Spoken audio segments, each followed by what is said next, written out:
Little angels senior secondary school Ganoda में हिंदी दिवस के उपलक्ष्य में विद्यार्थियों के द्वारा वाद विवाद प्रतियोगिता का आयोजन किया गया। सम्मान्य मंच, आदरणीय अध्यक्ष महोदय, परम आदरणीय निर्णायक गण और इस देश के छलने हुए जिगर को मरहम लगाने की एकमात्र आशा स्थल प्यारे युवान साथियों, मैं आयुष पंड्या इस सदन की राय को अपनी राय में संलग्न करते हुए ये निर्विवादित रूप से उद्घोष करना चाहूंगा कि ऑनलाइन शिक्षा प्रणाली आज के इस आधुनिक युग में, हाँ मान्यवर, आज के इस आधुनिक युग में एक वरदान के रूप में साबित हुई है। मान्यवर, सबसे पहले तो मैं यह बताना चाहता हूं कि मैं एक सच हूं। मुझे चिखने और चिल्लाने की जरूरत नहीं है साहब, मुझे चिखने और चिल्लाने की जरूरत नहीं है। सबसे पहले तो मैं आज इस सदन के जो मूल विषय है उसको सुस्पष्ट कर देना चाहूंगा कि सदन द्वारा प्राप्त जो आज का मूल विषय है वह है ऑनलाइन शिक्षा प्रणाली। शिक्षा एक संस्कृत शब्द है जिसका अर्थ है सीखना अथवा सिखाना।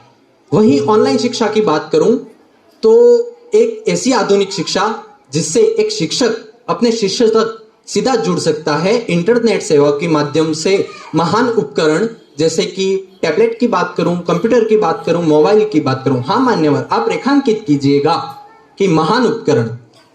मैं बताना चाहूंगा कि इस आधुनिक शिक्षा में जिसमें एक शिक्षक छात्र से जुड़ सकता है वह इस आधुनिक काल में एक राम स्वरूप बनकर सिद्ध हुई है। हाँ मान्यवर, आप रेखांकित कीजिएगा राम स्वरूप। मैं इस शिक्षा को इसलिए राम स्वरूप बता रहा हूं क्योंकि जब त्रेता युग की बात याद दिलाता हूं, जब त्रेता युग में रावण के दुराचारों, हत्याचारों से पूरी धरती जलजला उठी। इस वैश्विक महामारी कोरोना काल के दौरान एक छात्र का जीवन जो अशिक्षा रूपी अंधकार से ग्रसित हो चुका था, तब पूरा छात्र का जीवन जलजला उठा था। तब शिक्षक और शिक्षा से जुड़े विद्वानों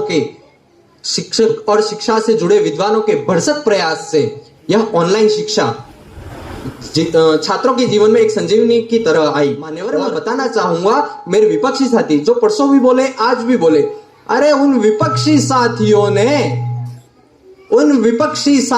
ने जिस कोरोना काल में जिस ऑनलाइन शिक्षा को माई बाप माना है मान्यवर, उस माई बाप को आज वृद्धा आश्रम छोड़ने की तैयारी में है। आज उस माई बाप को वृद्धा आश्रम छोड़ने की तैयारी में आपके ये संस्कार बताते हैं, आपके ये शक्ति बताती है, आपकी सहन शक्ति बताती है कि आप आज सोच विचारों से पाश्चात्य संस्कृति की ओर मुड़ गए हैं। मान्यवर, मैं बताना चाहता हूं, मेरे विपक्षी साथियों ने यहाँ गला फाड़ फाड़ कर चिल्लाया, यहाँ पर खूब बोला कि ऑनलाइन शिक्षा से छात्र के मनोभाव पर, मनोस्थिति पर सीधा प्रभाव पड़ता है, महिलाओं के प्रति दुराचार बढ़ गया है। तो मान्यवर, मैं त्रेता युग की बात करता हूं साहब कि जहां चंद्र और इंद्र की माता अहिल्या को देखकर नियत बिगड़ी थी। त्रेता युग की बात कर रहा हूं, रेखांकित कीजिएगा, गौर कीजिएगा और याद आए तो इस भारत संस्कृति को याद कीजिएगा कि चंद्र और इंद्र की नियत माता अहिल्या को देखकर बिगड़ी थी साहब। तब उनके कुल गुरुओं ने क्या उन्हें ऑनलाइन शिक्षा प्रदान की थी, इसलिए उनकी नियत बिगड़ी थी? नहीं मान्यवर, ये अपने आप में प्रश्न चिन्ह है। आप सोचिएगा, कभी विचार महसूस करता हूं, हाँ मान्यवर, कि जहां के प्रधानमंत्री और सभी राज्यों के मुख्यमंत्री द्वारा छात्राओं को टैबलेट, मोबाइल फोन्स और कंप्यूटर जो अव्वल आए हैं उनको प्रदान करता है, यह अप्रत्यक्ष रूप से इस ऑनलाइन शिक्षा का स्वागत करना है।